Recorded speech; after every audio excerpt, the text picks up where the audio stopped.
আপোনালোকে নিশ্চয়কৈ জানে যে সমগ্ৰ অসমতে উজনি অসমৰ জনপ্ৰিয় কণ্ঠশিল্পী, জনতাৰ শিল্পী, গণশিল্পী ৰাজীৱ শদিয়াদেৱৰ অকাল মৃত্যুৰ বাতৰি সমগ্ৰ ৰাজ্যতে এক চৰ্চাৰ কেন্দ্ৰবিন্দু হৈ পৰিছে। দেশৰ হকে, জাতিৰ হকে, মাটিৰ হকে গীত পৰিৱেশন কৰি অহা সেই জনপ্ৰিয় কণ্ঠশিল্পী ৰাজীৱ শদিয়াদেৱ মৃত্যু হৈছে অজ্ঞাত অৱস্থাত।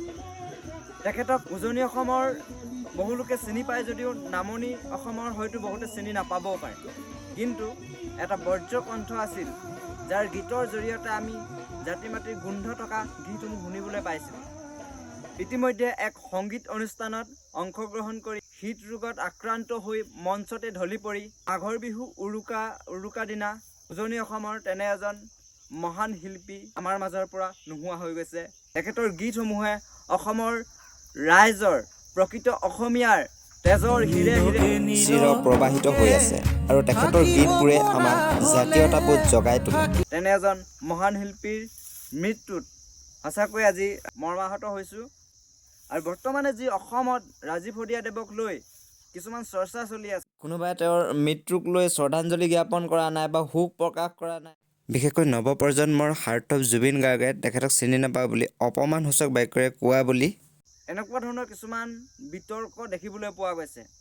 এইটো একেবাৰে গ্ৰহণযোগ্য নহয়। হয়তো ৰাজীৱ শদিয়াদেৱক কোনোবাই চিনি নাপাব পাৰে, কিন্তু সেই চিনাকি কৰি দিয়াৰ দায়িত্ব কাৰ আছিল? সেয়াটো আমাৰ প্ৰচাৰ মাধ্যমসমূহৰে দায়িত্ব আছে। আগতেই প্ৰচাৰ মাধ্যমসমূহে, সংবাদ জগতে ৰাজীৱ শদিয়াদেৱক চিনি নাপালে, এতিয়া বিতৰ্কত সোমাই পৰিছে জুবিন গাৰ্গ ডাঙৰীয়া আৰু অসমৰ মুখ্যমন্ত্ৰী। কিন্তু এইখিনিতে ক'ব লাগিব যে ৰাজীৱ শদিয়াদেৱক আমি আগৰ পৰাই কেলৈ পৰিচয় কৰাই নিদিলোঁ।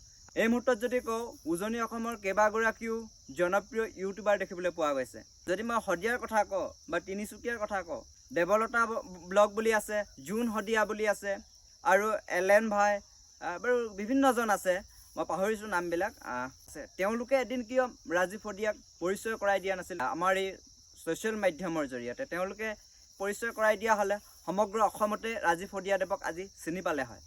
এই ক্ষেত্ৰত আমাৰে দায়িত্ব আছিল, কিন্তু আমি দুখী আছোঁ বেলেগক।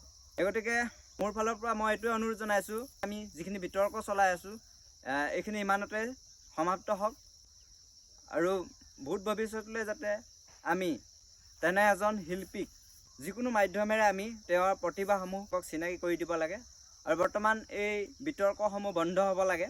মই আশা ৰাখিছোঁ এই বিতৰ্কসমূহ বন্ধ হৈ ৰাজীৱ শদিয়া ডাঙৰীয়াৰ যি অৱদান আছে, সেই অৱদানসমূহক লৈ আমি তেওঁৰ সেই অৱদানক জীয়াই ৰাখিবৰ বাবে আমি চেষ্টা চলাব লাগে। কিয়নো এজন শিল্পীৰ মৃত্যুক লৈ আন এজন শিল্পীক ইমান দুখ দিয়াটো মই ব্যক্তিগত ফালৰ পৰা মই নিবিচাৰোঁ। জুবিন গাৰ্গ ডাঙৰীয়াও বহুতো অৱদান আছে, তেওঁ বহুতো গীত পৰিৱেশন কৰিছে, লোকগীতৰ পৰা আদি কৰি আধুনিক গীত, দেশ মাতৃৰ গীত তেওঁ পৰিৱেশন কৰিছে। তেখেতৰ গীত নুশুনাকৈ আমি কোনোজন অসমীয়া থকা নাই। গতিকে তেখেতক লৈ ইমান বিতৰ্ক নকৰাই ভাল। কিয়নো আজি জুবিন গাৰ্গ আছে, কাইলৈ যদি জুবিন গাৰ্গ নোহোৱা হৈ যায় তেতিয়া আমাৰ কি হ'ব? এদিন আমাৰো দুখ লাগিব, কিয় শিল্পীজনক এনেকৈ কৈছিলোঁ। গতিকে জীয়াই থাকোঁতে শিল্পীসকলক সন্মান যাচিব লাগে বুলি মই জানো। ইমান বেয়াকৈ কোৱাৰ অধিকাৰ আমাৰ নাই, যিহেতু তেওঁলোকৰ বহুতো অৱদান আছে অসমীয়া সাংস্কৃতিক জগতত। তেওঁ হয়তো জুবিন গাৰ্গ ডাঙৰীয়াৰ ক্ষেত্ৰত ভুল হ'ব পাৰে, বা এই ক্ষেত্ৰত তেখেতে অকণমান ব্যৰ্থ যেন অনুভৱ কৰি তেওঁ ৰাজীৱ শদিয়াদেৱক চিনি নাপাওঁ বুলিও ক'ব পাৰে। সেইটো তেওঁৰ ব্যক্তিগত কথা বুলি পুনৰবাৰ কৈছোঁ। গতিকে এই ক্ষেত্ৰত লাগি থাকিব নালাগে। জুবিন গাৰ্গ ডাঙৰীয়াও যথেষ্ট অৱদান আছে, সেই অৱদানখিনিক লৈ আমি জুবিন গাৰ্গ ডাঙৰীয়াক সদায় সন্মান কৰি যাব লাগে। আৰু ৰাজীৱ শদিয়া ডাঙৰীয়া আমাক যিখিনি গীত এৰি থৈ গৈছে, আমাৰ দেশ জাতি মাটিৰ বাবে যি গীত পৰিৱেশন কৰি থৈ গৈছে, জাতি মাটি ভেটিৰ হকে যি গীত পৰিৱেশন কৰিছিল, যি গীত আমাৰ মাজত এৰি থৈ গৈছে, সেইবিলাক আমি জীয়াই ৰাখিব লাগে। তেওঁৰ সেই সত্তাক আমি জীয়াই ৰাখিবলৈ চেষ্টা কৰিব লাগে।